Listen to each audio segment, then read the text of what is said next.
Oke, thank you banget, Chief. Hari ini, malam ini, kita belajar banyak banget ini informasi. Boleh dibilang ini pertemuan pertama, tapi udah banyak banget. Mungkin bermunculan beberapa hal yang menggugah teman-teman juga ingin bertanya setelah mendengarkan penjelasan dari Chief Abe tadi tentang road to market. Karena consumer itu selalu cari hal-hal yang baru, Ya, intermediaris juga cari barang baru ya, Chief ya. ya, Jadi kalau misalkan Anda di bisnis ini, di chain-nya sebagai prinsipal, tentunya Anda harus selalu mengusahakan supaya produk Anda atau jasa yang Anda jual itu diminati, gitu ya, ya. betul. Oke, silakan langsung saja teman-teman, Velas, Anda bisa langsung chat pertanyaan di kolom komentar. Hmm. Silakan saya tunggu, kita akan buka 2 atau 3 pertanyaan malam hari ini ke Chief Abi. Sudah ada satu pertanyaan di awal tadi, Chief, saya bacakan ya, dari Boleh. Mas Ahmad Afrian. Halo malam, Yes. Mas. Selamat malam, Chief. Saya mau bertanya, apakah masih relevan distributor di tengah cepatnya inovasi ini? Apakah lebih mengarah ke intermediaris yang eh, seperti Pak tadi, objektifnya lebih ke sales? Oke, ini apakah distributor itu masih relevan karena mungkin sudah diajar dengan Hmm. online berbagai Oke, macam pertanyaannya Mas Ahmad bidang. ini nih apa namanya? Pertanyaannya sangat dua sisi mata uang. Hmm. Eh, apakah kita mesti lihat barangnya dulu, produknya dulu. Kalau misalnya produknya itu memang hanya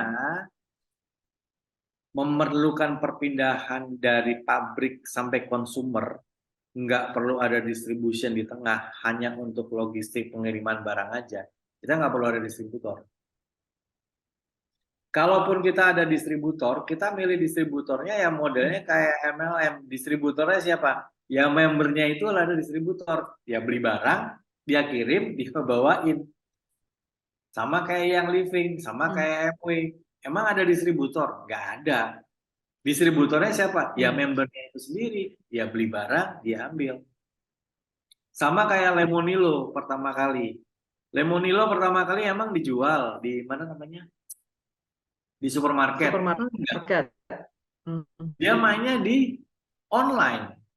Tapi Pak, saya pernah lihat Lemonilo ada di toko. Yaitu yang punya toko beli dijual di tokonya dia. Tapi Lemonilo tidak pernah menjual waktu itu ya. Sekarang saya lihat udah ada di Indomaret sama Alfamart. Lemonilo nggak pernah dijual. Dia mainnya di online terus, Ya. konsisten gitu. Nah itu Mas Ahmad. Hmm. Pertanyaannya adalah apakah relevan nggak sih sekarang ini distributor atau intermediaris? Ya, relevansi mau pilih distributor, mau pilih reseller, mau pilih agen, itu tergantung dari karakter produknya. Kalau Anda cuman punya margin kecil, ya, jadi gini, gamenya sama distributor tuh gini, game. Kalau Anda mau nunjuk partner, ada rule.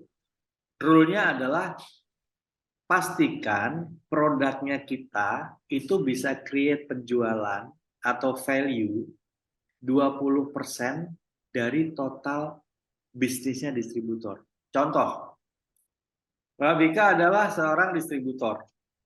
Omsetnya Mbak Bika itu adalah satu bulan, kita aminkan ya, 20 M misalnya. Amin ya Mbak ya. Amin. Nah, saya kalau misalnya mau jadi distributornya Mbak Bika, make sure saya punya transaksi produk saya yang saya mau jual lewat distributor Mbak Bika itu 400 juta. Oke, 20% berapa? 4 M. 20% dari 20 M. 4 M. Kalau nggak 4 M, saya nggak akan dilirik sama distributor. Hmm. Atau nggak usah 20 M. Ini yang lain deh, kan 20 M-nya udah didoain untuk Mbak Bika. Kalau misalnya distributornya saya punya produk perputaran sebulan cuma 10 juta. Jangan coba-coba saya masuk ke distributor yang perputaran produknya dia itu 1 M. Karena 10 juta dibandingkan 1 M itu nggak ada 20%-nya. Kenapa Pak Abe? Distributor itu adalah financial game. Game-nya dia itu adalah managing cash dan cash flow dan turnover. Duit nih. Distributor duitnya banyak dan dia harus yakin duitnya muter. Nggak peduli apapun barangnya. Gitu. Kalau Anda nggak 20% dari omsetnya distributornya, atau distributor, atau agen, atau apa, mendingan Anda cari mana nih yang kira-kira omset saya tuh bisa dapat yang distributor 20% bisa nyumbang, bisa mengkontribusi 20%. Kalau 100 juta, berarti saya harus punya transaksi 20 juta. Gampangannya gitu. Di bawah 20 juta, ya gue kalau gitu berapa sih? Gue cuma 10 juta. Kalau lu 10 juta, cari distributor, cari partner yang 50 juta. Karena apa? Itu kan orang investasi. Kalau saya punya investasi kos-kosan, ada 10 kamar. Yang 3 kamar, ini turnovernya bagus. Yang 7 kosong. Nggak pindah-pindah atau nggak naik-naik. Atau kamar hotelnya, orang, saya punya bed and breakfast gitu, Airbnb. Ini 3 kamar ini view-nya bagus, lakunya kencang. Yang saya modalin ini 3 kamar dong. Yang 7 kamar saya nggak apa-apain. Karena orang sukanya yang sini. Distributor juga gitu. Distributor kalau misalnya dia ngelihat, wah ini barang ini lumayan nih, 20% nih. Bisa mengini ke produk saya, omset saya. Ya itu aja yang dia perhatiin. Emang yang lain nggak diperhatiin Pak B? Diperhatiin, tapi bangun tidur bukan itu. Bangun tidur dia lihat lainnya gitu. Ya, oke. Itu jadi kalau pertanyaannya relasi. Baik. Tergantung produknya ya. Ya, tergantung produk. Baik.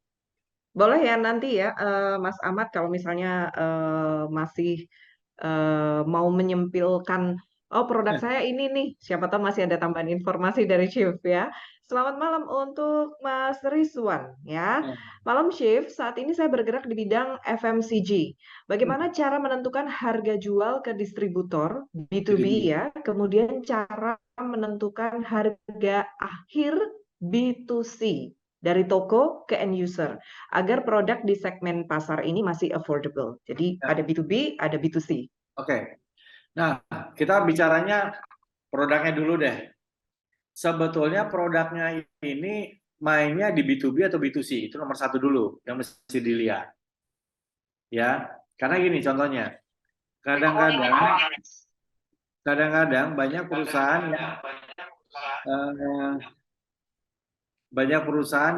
yang ini, yang apa namanya, yang pokoknya saya jual B2B ya, B2C ya.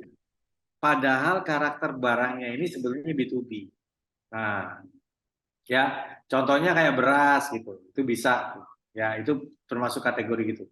Dijual di B2B ya, dijual di B2C. Nah, tapi pertanyaan tadi Mas Rizwan ya, Mas Rizwan adalah bagaimana cara menentukan harga akhirnya.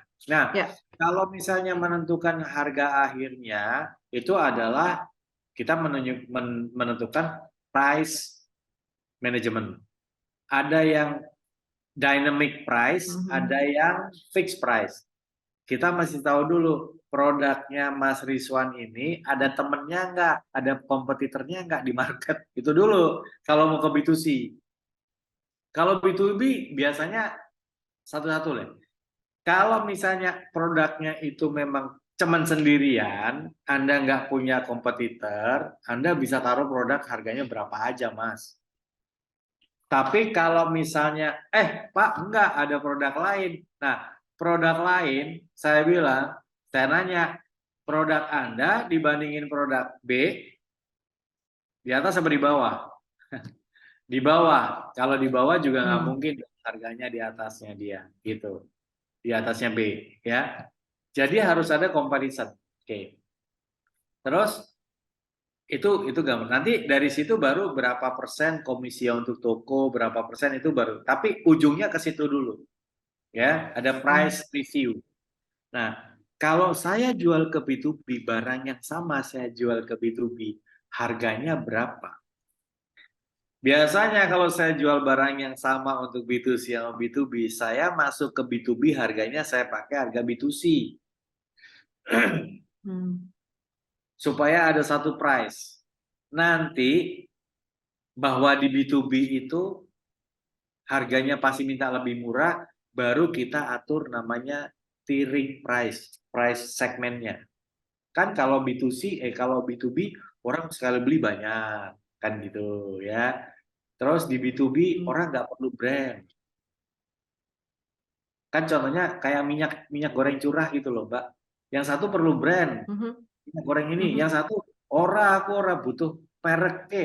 Aku cuma perlu minyak gorengmu gitu. Oh ya udah, berarti nggak usah pakai brand, Pak. Tapi udah dibungkus. Nah, berarti kalau misalnya bungkusnya pakai B2C harus pakai harga B2C. Tapi yang bisa dikurangin distribution cost-nya karena apa? Sekali kirim banyak.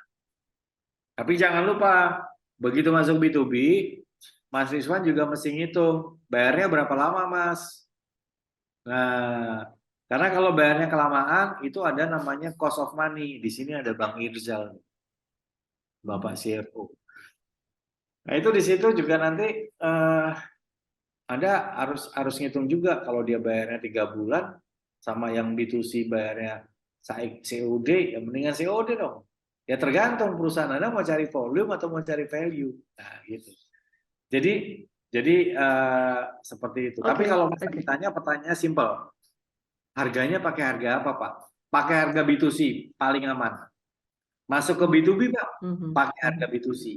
Bahwa nanti ada diskon. Diskon itu, Mas, nggak mesti diskon barang. Nggak mesti diskon uang. Kalau bisa, Hmm. pada saat ada deal negosiasi dengan B2B, jangan langsung potong harga. Pakai Oke. barang. Pak, beli 10 dapat 2. Nah, gitu loh. Ya. Hmm. Pak, saya nggak bisa kasih diskon, Pak. Tapi saya kasih Bapak, misalnya Mas jualan AC. Saya kasih free service AC, Pak, untuk semua unit yang ada di kantor. Free service AC. Lah Anda kan tinggal ngerekrut tukang AC. Kontrak, dibayar. Oke. Kan kayak gitu. Jadi nggak mesti Oke. namanya Anda kasih Menarik diskon ini itu yang potong. barusan diceritakan Shift ya. Nggak mesti harus potong harga. Nggak usah. Gitu loh. Karena begitu Anda potong harga, Mhm. ya otomatis Anda hilang duit. Tapi kalau misalnya Anda bisa berini dengan kompensasi dengan barang, produknya Anda keluarnya lebih banyak, Mas, dari pabrik. Yang tadinya cuma jual Hmm. 10 karena beli 10 dapat 2 jadi 12 dong. Kan bisa ngebantu lebih banyak. Terus Ya. produk Anda juga diterima di pasar juga lebih banyak. Pokoknya motong duit itu, Ya. saya nggak bilang nggak jangan kasih diskon ya, dan saya bilang bukan nggak mudah, tapi nggak susah juga kalau dibiasain di awal, Mhm. gitu. Mhm. Mhm. Oke. Oke, Jadi baik. kalau kayak pesawat Ngobrol itu loh, Mbak, soal pricing ini memang tricky ya, Shift ya. very tricky. Kayak jual tiket pesawat lah. Kalau udah deket-deket kan harganya mahal kan. Nah, kalau masih jauh-jauh harganya murah. Mhm. Oke, next, play, Mas Oke, Budi. baik.